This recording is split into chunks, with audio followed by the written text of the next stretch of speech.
All right, so just hang on to the paperwork for now. And indeed, so today we'll do our in-class advertising assignment, which will have to do with looking at some display ads and then projecting ourselves into the positions of advertising executives who are pitching that that particular advertisement that you settle on. So I'll try not to take too much time with the start of lecture, so we can get that underway, and that will continue next week. I'm sorry, next class, not next week. Attendance. Set that back there. Okay. Get it underway. Cool. So Tony, just a sign-up sheet. Thank you.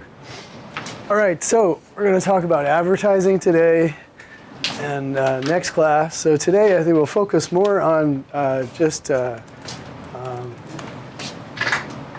plain old broadcast advertising. So advertiser-supported programming. So I think of it this way, that you've got the audience who rules, because the audience is the consumer of the programming. And we got programmers, which could be, let's just put here for now, TV networks might be one example of programmers. And we've got advertisers. So, I mean, the audience is the product, which is sold to advertisers. The programming is created in order to gather the audience together so they can be sold to the advertisers. And in exchange, the advertisers pay the programmers and the television networks for the time that they can insert their advertisements into the programming. So this is the broadcast model, right? The cable model includes everything that the broadcast model has. In addition, we have subscriber revenue, of course. And in addition to that, there are simply other marketplaces where one can purchase advertising time on cable as well. So that gives cable a couple of advantages over plain old broadcasting in terms of models. But that's the way it's been since the mid-1920s. You might remember there was a big question to start with as to how broadcasting was going to pay for itself. After they realized that people would buy a receiver once, and then that money source would no longer be there. So they came up with toll broadcasting, the idea that one could broadcast something by paying for it, much as like one could make a long-distance telephone call and pay for that bit of communication. So toll broadcasting led to the early notions of advertising, which was basically, let's just look here, boom, boom. 1922, WEAF. Sold 10 minutes to a real estate firm. So this is generally considered the first instance of advertising. So rather like an infomercial, somebody got on the air and talked about a real estate development for 10 minutes. So an extended, long period. Another strategy that emerged as they realized that people wouldn't want to listen to 10-minute infomercials very often was a sponsored radio show. And so a lot of the early advertising was actually done on a show-by-show basis. An advertising agency would create a show for a particular sponsor, and the sponsor would have opportunities to announce their messages within the framework of the show, which I was digging around to try to find some good examples. Often the sponsor's name would be in the title of the show, the GE Radio Hour, that type of thing. And they would have a designated national spokesperson, a performer who would appear in the show or simply come in and announce things from the start. And what I wanted to find for you is, in listening to old-time radio, I became aware that some of the sponsors' messages were delivered in a way that was not exactly reverent After 20 years of this type of messaging, people were all a little bit fed up with it, and you can even hear in the shows, now it's time for a word from our sponsor, and then the sponsor would come on, and it would all be done in a kind of an arched tone. It wasn't a very sincere sell. So I find that interesting. I'll try to, again, dig around for some links for you to hear some of that, or those sponsors' messages from old-time radio. But that continued through into television as well, the idea that there would be sponsored shows. However, as time went by, they realized that a less risky and more profitable strategy was to sell spots, short commercial message times inserted into a show, which wasn't necessarily sponsored by the advertiser, but rather would just provide the vehicle for lots of spots to be aired. So that's the rise of the 60-second spot, and then they found they could shorten them as well, and sell more of them per show, and so make more money that way. So the spot turned out to be superior. Another thing is, if a show really wasn't all the best quality, because creativity is not necessarily on demand, it was you could, by detaching the advertising component from the programming component, you could simply create the best shows possible and then sell spots in those high-performing shows for more money, versus the old system where you could be a huge national advertiser, but your ad agency came up with a mediocre idea and you would be stuck sponsoring a show that struggled all the time. You kind of tied yourself as an advertiser to the quality and the performance of the show. So spots also made it possible to kind of just detach programming from advertising and again, extract the maximum profit with the least amount of risk for all of the parties who are involved in this. So what we see now is spot advertising, which is television commercials, short messages inserted into a show. The textbook talks about an interesting bit of history that we won't get into too much, but there is a great film on this from the 90s called Quiz Show, which was a period in the 1950s where quiz shows ruled on television. They were some of the most popular programming. And each quiz show was a sponsored vehicle for advertising. So it was one of the places where corporate sponsors still created these shows. But it gave a big incentive in order to pump up the ratings of the shows. And this film, while not a documentary, I believe it's historically accurate, and it just does a great job at presenting the situation in which the quizzes were rigged in order for the most popular personalities who appeared on them to win. And there was a big scandal with congressional hearings where the television executives were subpoenaed. And Charles Van Doren, who is fictionalized in this quiz show, was the major sort of, what could you say, the person who turned and actually confessed to how the shows were rigged, and it kind of unraveled all of this. And so media historians have often linked the quiz show scandals to the dying days of the sponsorship model. Again, just because it was so important for sponsors to keep those vehicles afloat. Had they been, selling spots into these shows, it really wouldn't have been their motivation to keep a show going. They could have simply changed their advertising by somewhere else. Sandra? I remember in the 2 chapters before reading about that, when they were going through all the different styles of programming and being kind of puzzled at why that was such a big deal. I feel like by today's television standards, if we expected anything, any reality style television, kind of So are you saying that in today's world we don't expect reality TV to deliver reality? It must be rigged, right? Of course it's rigged. Apples to oranges, but but I didn't quite understand why it was such a scandal back then, that the quiz shows were rigged.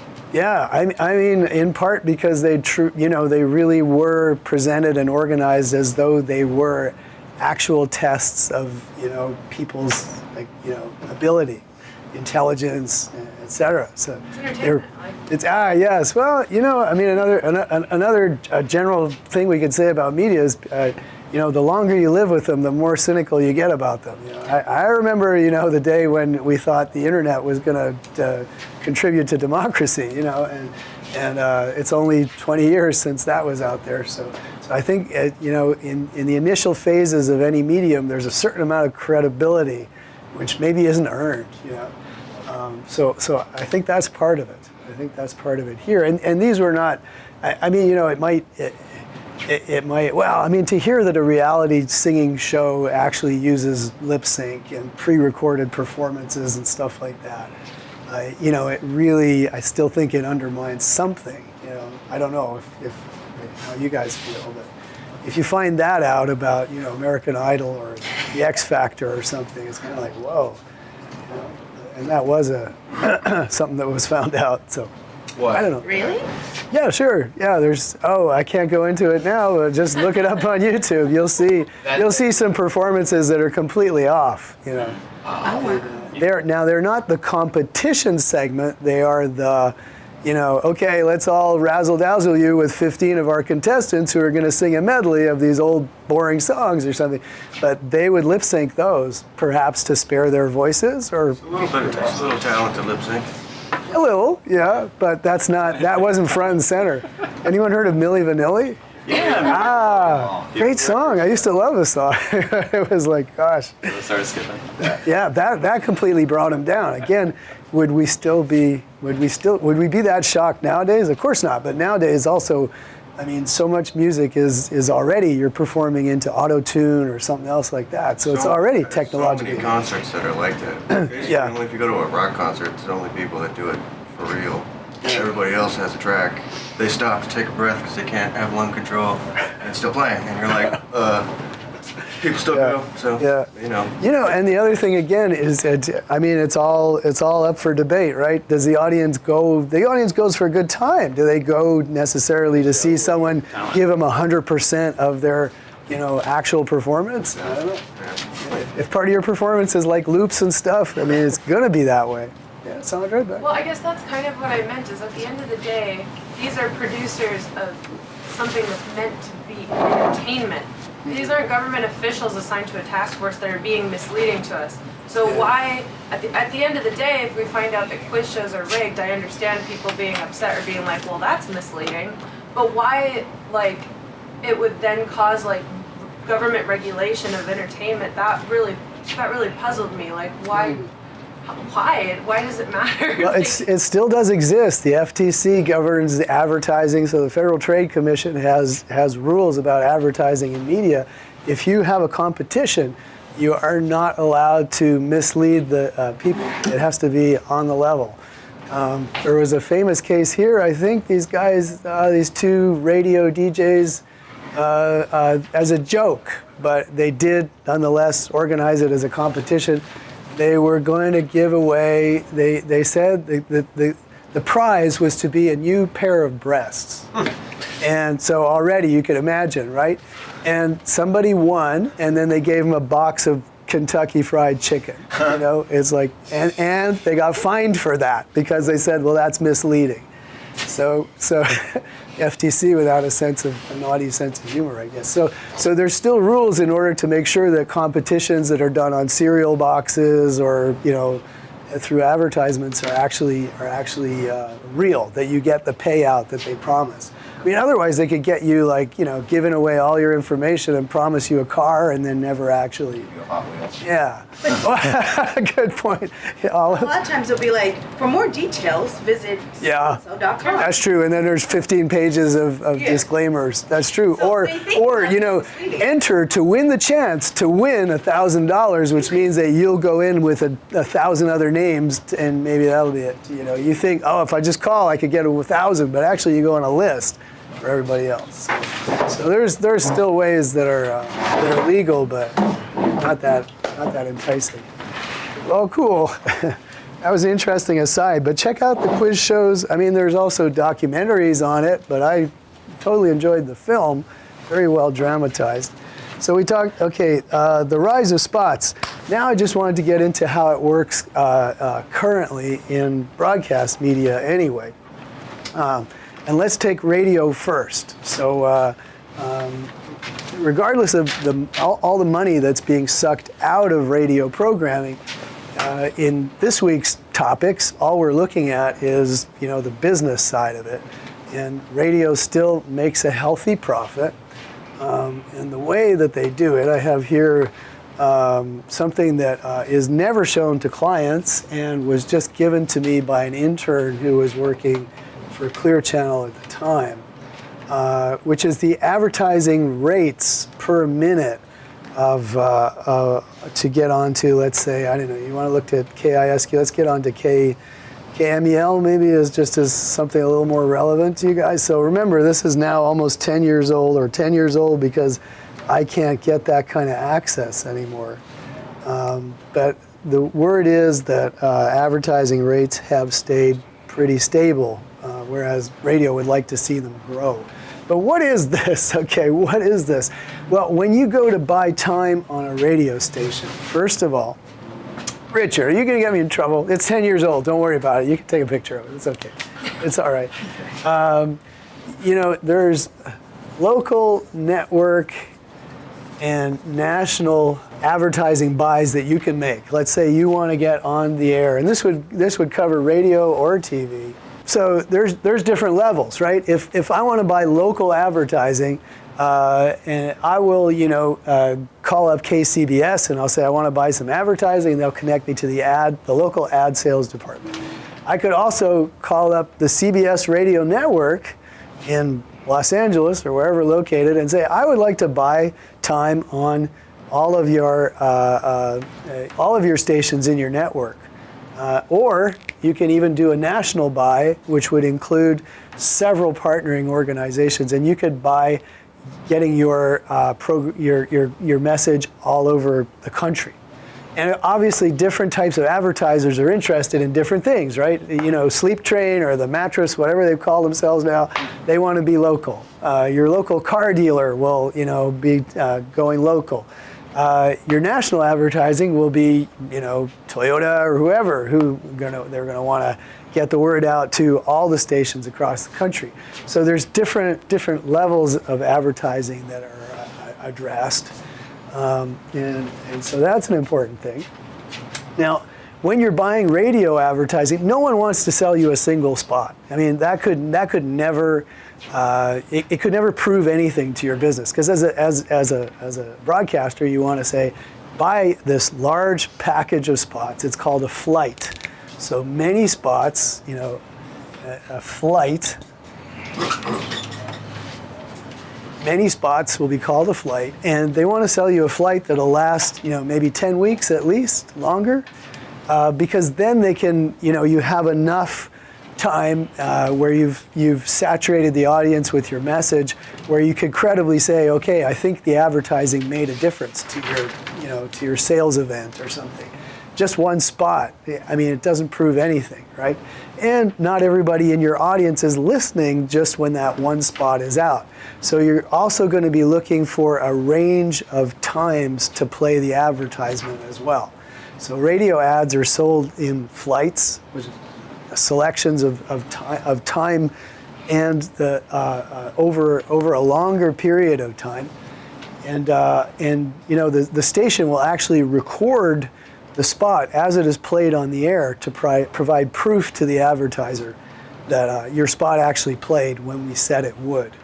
So there's a certain amount of organization that goes into that in any local station or at a network or a national level. There are, not just the ad sales department, which will sell advertising time, but also, what's called the traffic department, which doesn't talk about traffic. It actually talks about when the spots are played and organizes that. So there's people there who are just tracking what the availabilities of these spots are so that they can sell them. And then also when they actually play them, they're tracking that, and so that feed that to the billing department, which then bills the advertiser. I mean, that was kind of different, right? Because they do the blocks right now, so like they'll do an hour of music, and then it'll be like, instead of it being spots, it'll just be like 25 minutes of commercials. Yeah, the way that remember we talked about the hot clock. So the way that they organize the programming is up to each local station, but where that will impact is they'll know how many open spots they have per hour, and also in the day parts as well. The clock, knowing your programming hour in advance is absolutely essential because you're selling all of this in advance too, right? So one thing that's interesting is they call this a flight, and it reminds us of airlines. And in fact, these availabilities are sold much like hotel rooms and airline flights, which means that if you want to buy a long time in advance, you'll pay a certain rate. The closer you get, the price will go up until at a certain threshold point, the sales, software or whatever assesses, whoa, we've got some empty time here, we've got to sell this, and then the price will go right down. So this type of sheet is a printout which fluctuates all the time, just like the prices for airline flights will fluctuate all the time, or hotel rooms will fluctuate all the time. So when this was printed out, these were the prices. Within a couple of days, they would change. So it's very fluid now because it's all done by software. So this would never actually be printed out and shown to a client, because depending on when they shook hands and made the deal, the prices would all change. Nonetheless, we can see some things here. It's also broken down into, whoops, how did that happen? I didn't touch anything. What happened there? Where am I? I'm after this. It's broken down into day parts as well, so that, let's see here. First of all, we're looking at Monday to Friday, which is going to be your most valuable time. And I'm also looking in here somewhere. I probably zoomed in a little too much on it because it's also, there you go, broken down into AM, midday, PM, and evening. All right, so let's take a look here. Monday to Friday in the morning, it's costing close to $900 per minute of advertising, which is still the current rate for a top-rated station like KMEL. Notice as it goes down to midday, the price is at $5.53. In the evening, it's at $1.93. So it makes a huge difference as to what time of day you're buying. And that's simply because of the ratings and the amount of people who are listening. Everybody's listening during morning drive, and in the evening, it's at $901, so similar. So it costs more to get your spot in when more people are listening. It costs next to nothing overnight. The price will come really down on Saturday and Sunday, $37 per minute. Okay, it makes a huge difference. Yeah. In the levels of advertising you've written there, is network synonymous with national, or it's? No, it's not synonymous, but it's also not worth picking apart the actual distinction. But the network would not be completely national depending on what the coverage of the network. You know what I mean? It's like there's no radio network which has an equally strong presence in every market, versus doing a national buy. You're contracting with a media buyer who will get you exposure in every market. And that may be going sometimes with a network, sometimes going with station groups that have presence in other markets where the networks don't go. You see what I mean? So the national may require piecing together a bunch of different buys. And media buying companies do that for television and radio. So a couple of principles to take away in this discussion of this is basically local advertising, right? This is this is actually an entry-level position in radio or television. There's always room in sales, and people from our program maybe don't consider enough that possibility. The reason there's always room is because it's challenging. There's a lot of rejection. It is a sales job. You're especially when you start out, you're knocking on doors or cold calling, and you're trying to sell the audience that your station can deliver. So obviously KMEL delivers a certain demographic in terms of age. The music they play attracts a certain demographic, age, race, etc. And so you're targeting the businesses that you see as you walk down the street. Oh, I wonder if this body shop does any radio advertising stuff. Stop in, you're wearing a suit, and you start talking about your audience and the success that other similar businesses have had. And sooner or later, if there's some interest, you come back with a senior person from the advertising group in your station group, and they start talking numbers and weeks of a flight, and eventually they will come in and close, and it gets signed, and then the spots are sometimes produced for nothing. Local radio spots may be produced by an ad agency, but they may also be produced by the radio station, which will always have one or two technically savvy people who can produce spots, sometimes using DJs, who are going to make a little extra money when they're not on air. So that's kind of how that would work. And as a young ad salesperson like that, you're given about a 6-month sort of $20,000 base level salary, and then on top of that you get a commission, 15% of everything you sell. Eventually that base level salary is removed and you kind of exist, you live on your commissions. Some people make well above 6 figures, I mean in the $200,000-$300,000 range when advertisers develop a relationship with a salesperson. And sometimes it's simply like a phone call. It's, what are you guys doing on July 4th weekend? How can we be involved? And there's a relationship, and the money is just coming in that way. So for senior ad people, ad salespeople in radio or television, they can make a lot of money that way. It's just a lot of people fall by the wayside as they do that, because it's a tough job. And there's a lot of just, no, we're not interested, no, we're not interested. And you're not making a lot of money until you develop enough clients so that the commissions will keep you afloat. Okay?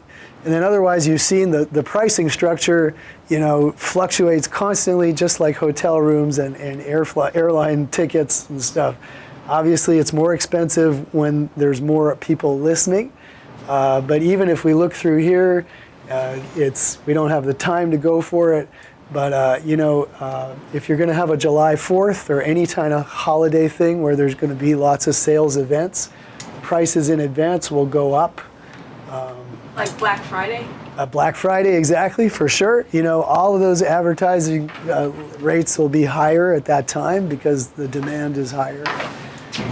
And so, and then, you can get bargains just when there is unfilled space. Here, for instance, in the week close to the day this was generated, they'd sold 90% of their spots, but next week 74, 65, 62, and so on. So when they're looking at, when they've got 10% left, they're going to sell those off as best they can, so that they've got, just the way airline seats are sold, in the end to pack the plane, And there's a couple of other schemes where you don't just buy by time, but you can also have what's called BTA, which is best time available. So you can tell the station, okay, for a lesser fee, I'll let you decide when you're going to program my flight. But you're going to promise me that if there are 10% availabilities in here, you're going to put some of my spots in there, which usually would cost me $900, but they're going to cost me, maybe $350 at that point per minute, because I've left it up to the station to give me best time available. And there's an even better deal called run of station, ROS, where you again turn it over to the station and say, okay, just put it anywhere. And then the price goes way low because they're filling in nights whenever, you know, there you're only competing with public service announcements and free community, you know, advertisements and stuff, because, you know, so that'll be really cheap, but it won't get you the kind of exposure that you want to, you know, your big audiences.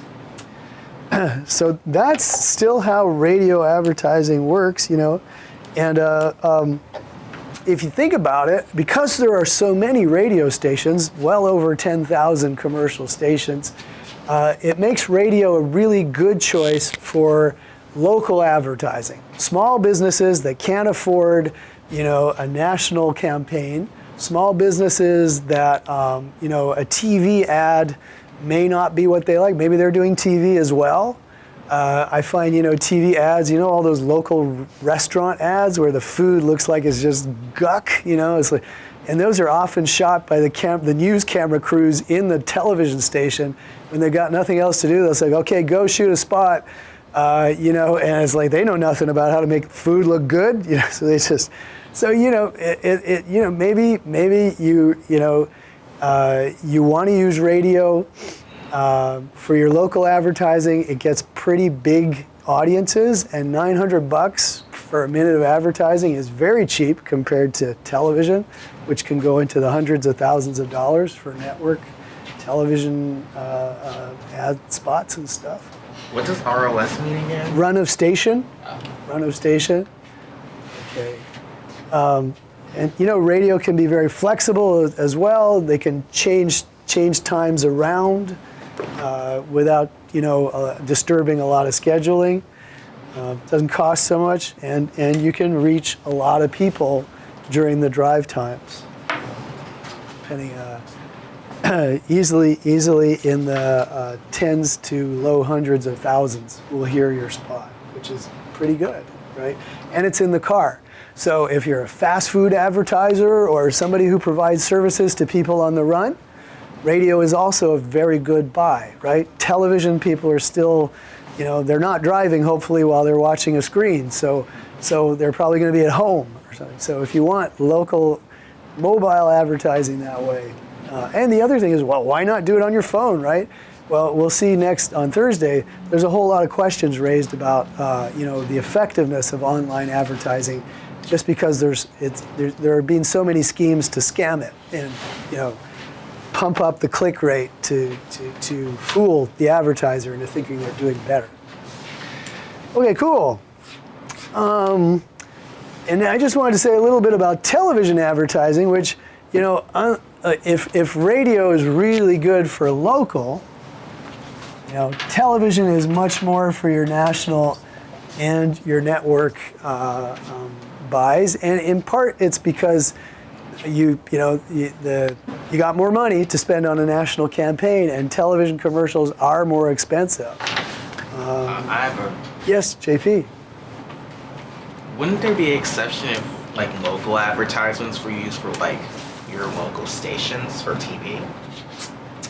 Well, certainly every local television station is selling local advertising as well. It's just because most local TV stations are affiliated with some kind of network, which is not the case for our radio stations, right? We've got 40 plus commercial radio stations in San Francisco. I would guess less than 10 of them have a network affiliation, versus our television stations, more than half of them have some kind of network affiliation, because otherwise you're in trouble. So yeah, but nonetheless, there's still local buys possible on TV. They certainly won't turn away customers. And in fact, the way TV advertising works, I was going to bring something up here, but let me just talk instead. The way TV advertising works is, think of your hour of a television show, you know, like an hour-long, whatever, SUV or something like that. So that means you've got a pretty old audience there. And television commercials are sold in what's called pods and clusters, and they're sold both at the national level and the local level. So if I draw a little clock, this is not a hot clock, but I'll draw you another 60-minute clock, right? So SUV is, you know, it starts on the hour and it finishes on the hour.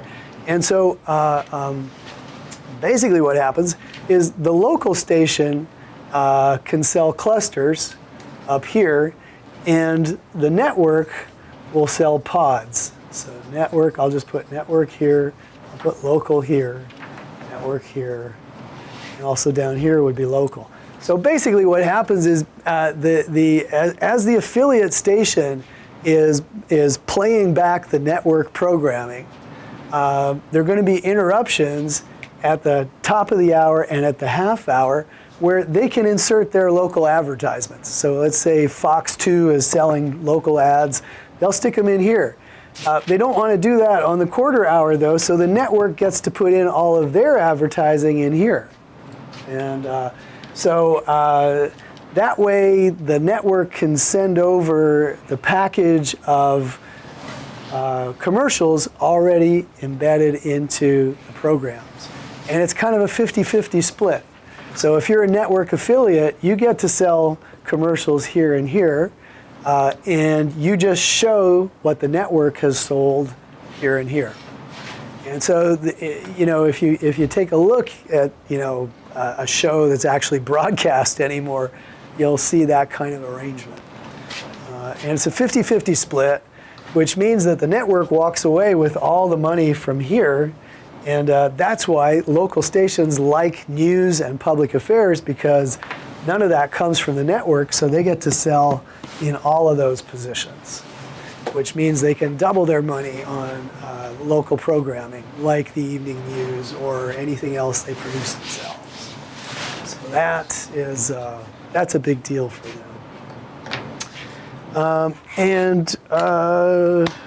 Yeah, okay. This is going to leave us a half hour to start our little in-class thing that we wanted to do. So we'll finish up talking about how network sales work in television, the different kinds of sales markets there are next class, and then we'll talk about online sales. Okay. So let's move on to our little in-class assignment here. Yeah. Yeah, for sure. There you go. Make sure it has two sides, right? This one has two sides. You got one. Alrighty, cool. So what we wanted to do here, and good to see so many folks. We wanted to learn about a few basic concepts in advertising by pretending that we are working for an ad agency and we are creating a spot or a display advertisement for a client, okay?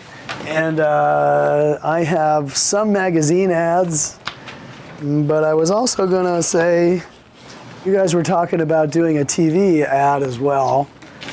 And I think if anyone has a device in the group and the group wants to work on a TV ad instead, that would be great too. So this happens in two parts. The first part is just sit in your group and let's say for 10, 15 minutes, take a look at an advertisement and see, based on the advertisement, whichever one you pick, a few basic things about this. First of all, how is it realized creatively and artistically? Like, what kind of picture are they using? What kind of colors are there? What kind of composition is there? If you're looking at a TV show, is it full of like low angle shots? Is it full of like dreamy, fuzzy photography? Or is it ultra sharp and super dynamic and stuff? Excuse me, my nose is running now. Things are just going so good. That's oversharing. So look at that, warning. That kind of messes up an ad for somebody, doesn't it? And then try to relate the choices that you're seeing in the advertisement to the target audience, because all advertisements are targeted at a particular group, and you'll do your media buy based on who you want to reach. You'll go to Fox on Sunday night if you want to reach a young adult demographic who's going to look at those, blocks of cartoon programming. You'll go to CBS if you want to reach older people who watch SUV, who typically have more money, et cetera, et cetera. If you're talking about print, well, here's a men's magazine, supposedly.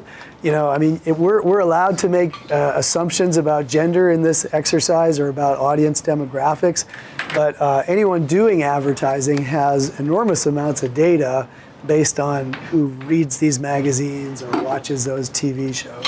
But we're allowed to guess. So, based on this, I might be looking at the cool font, the nice layout, and then also, the verbal or rhetorical messages that are in here. Why did they pick this copy?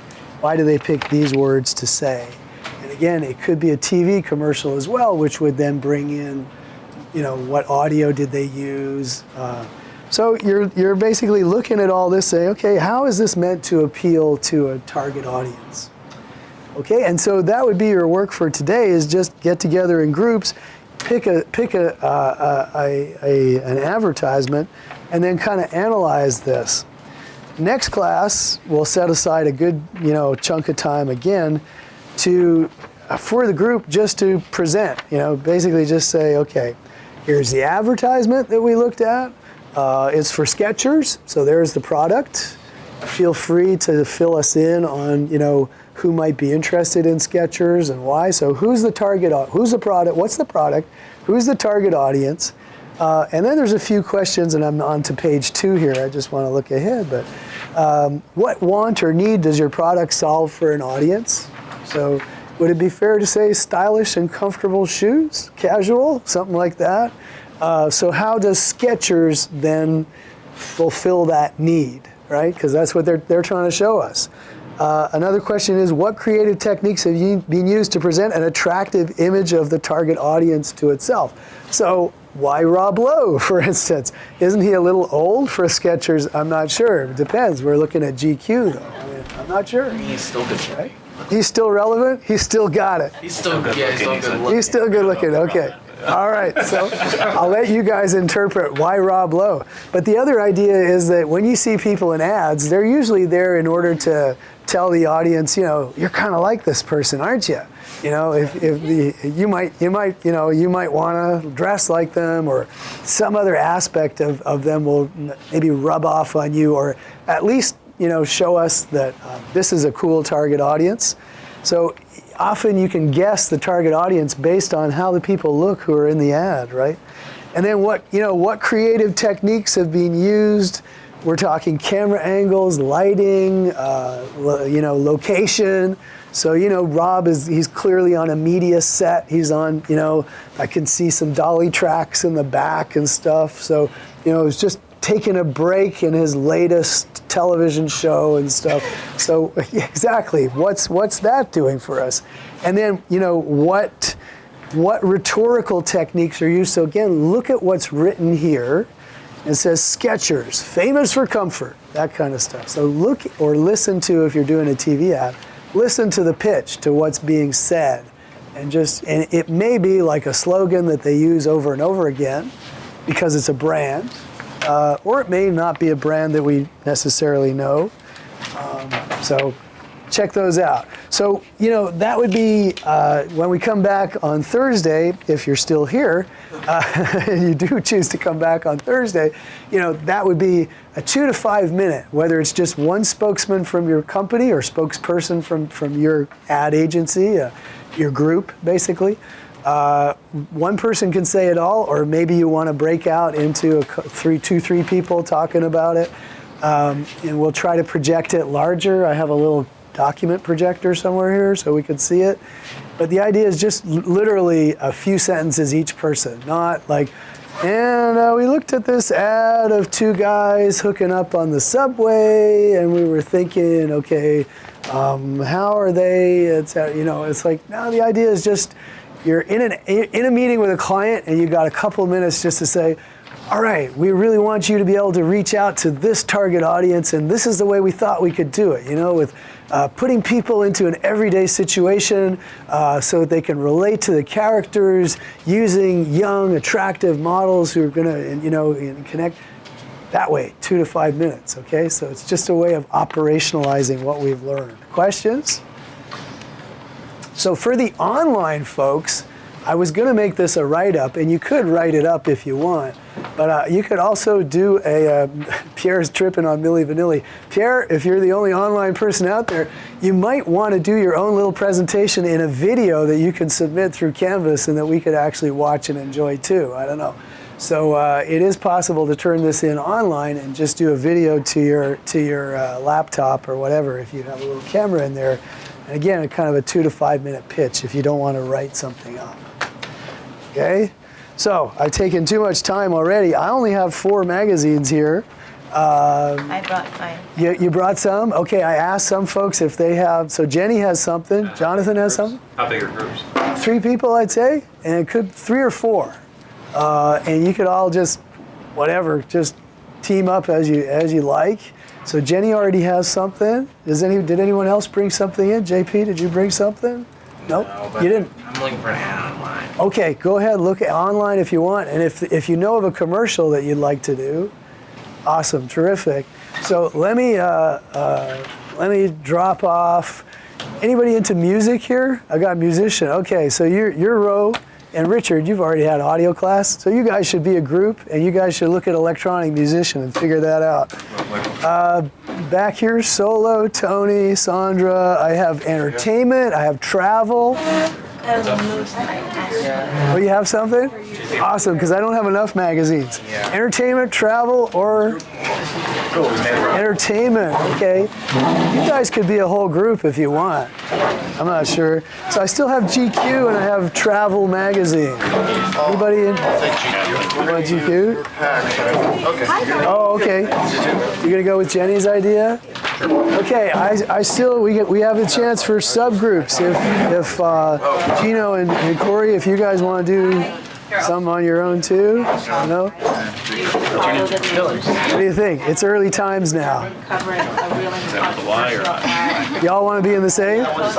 You all do the same. Okay, Richard, you got an alternate? Well, they JP, are you guys working together? Are you interested in either of this, or JP's found something? I think JP's on Twitter. Okay. No, you're not Twitter?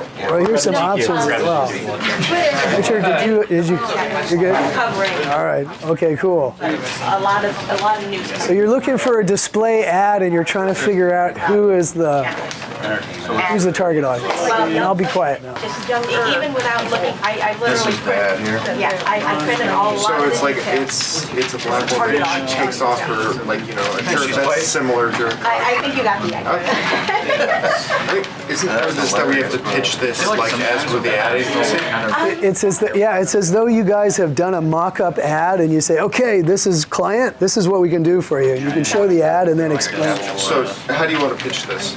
I don't know But if you want I sure don't want to pitch this. But what I went ahead and did is Here, I also got before they put their.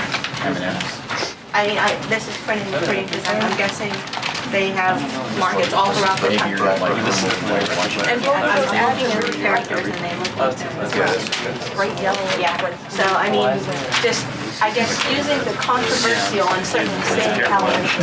Is that really the ad?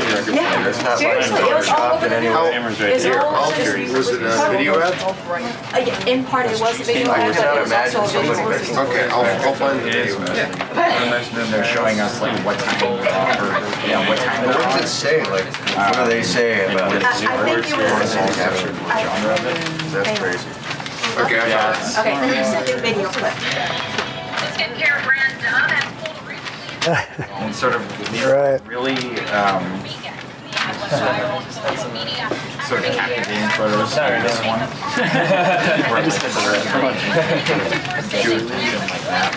Is that a show or is it like some kind of like It's interesting how you thought it was guessing. Or maybe no, I think it's really good. It's just something we gotta find someone to speak to. We're telling you actually for all of them. I don't know, maybe it's a magazine policy that has to come with regards to Newport. I don't know. What do you think would be? But tick, so I don't know why this is sort of, I mean, honestly, Maybe they want you to trust them. no, She white? The last girl even white? Or did you say that? Guys, it's 12:25. Want to sort of imagine if it was Harry Potter. I'll give you some more time at the start of next class to put this in shape. A few. If you haven't gone far enough, maybe you should exchange email and just like shoot each other back and forth a couple ideas or something. You're probably all good enough. Yeah. You don't have to give me anything now. No. Specifically, I was gonna do it. What? Just by